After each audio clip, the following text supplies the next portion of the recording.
Pet owners are prepared to lavish on their furry friends, everything from doggy day spas to lavish collars.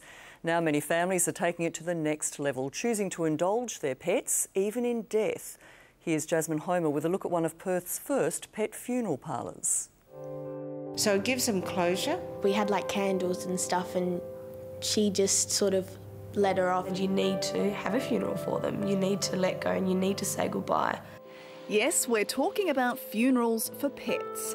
The chapel, the candles, the ceremony, the works. You might think it sounds crazy, but business is booming. People tend to want to farewell their pets these days with dignity. Pauline Wilson started Perth Pet Cremations when her own 2 dogs were hit by a car and killed. The cornerstone of this business is really and truly taking care of the families and the children.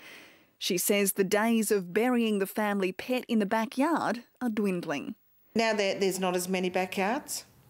You don't have that. You have the baby boomers now that are moving out of their family homes into smaller units. How many people are willing to spend the big bucks on a funeral service for their pets? I think 8 out of 10. She was my baby before I had my babies. For Xenia Brady, losing her dog was like losing a family member. You don't realise how much you miss them until they're gone. Hi, how are you, Zen? Would you like to take a seat there? Today, she and 3-year-old Sammy are having a formal send-off for Bronte. We're going to remember Bronte, who is a loyal and loving friend. We have St Francis, who's the patron saint of all animals. He just believes that all creatures, human and animal, are equal. There's a beautiful saying about over the Rainbow Bridge. They believe all the animals go over the Rainbow Bridge. Do you know who this man is up here? Can you see him with all the little animals? Well, Bronte's gone to play with them now. He's gone over the rainbow. I guess being able to come and say goodbye was a good thing for her to understand. And did it help you as well? It did. In the end, I actually thought it was more for me than for her. We needed something sort of to let her go. Nicoletta Di Gennaro's English Mastiff, Madison, had been with the family for 13 years when she died. She was a beautiful dog, and she was part of the family to us. We'd come in here and Pauline had taken us into that little chapel over there. We had like candles and stuff, and she just sort of let her off and was telling us about a rainbow and how when the rainbow comes up, that's her. The funeral service is just part of it.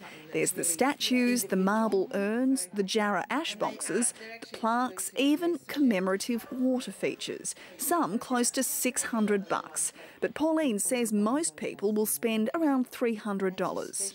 It is big business, but it's the people who are buying the pets that are making it big business. The best thing to do is to have him cremated because we wanted him to be with us all the time.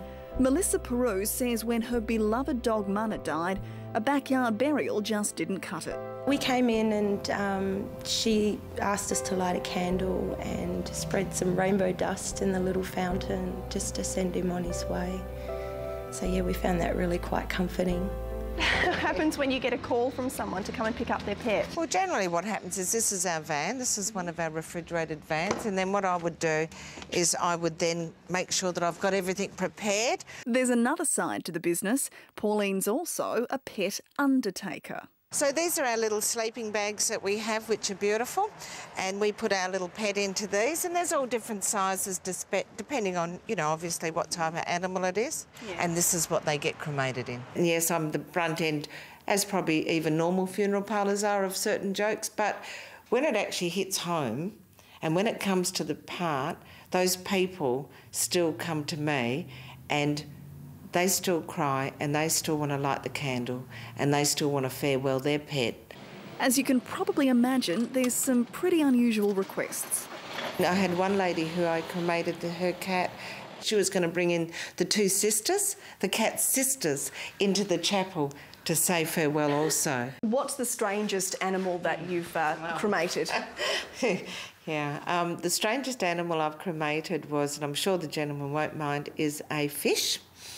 And it was actually a piranha, a South American piranha.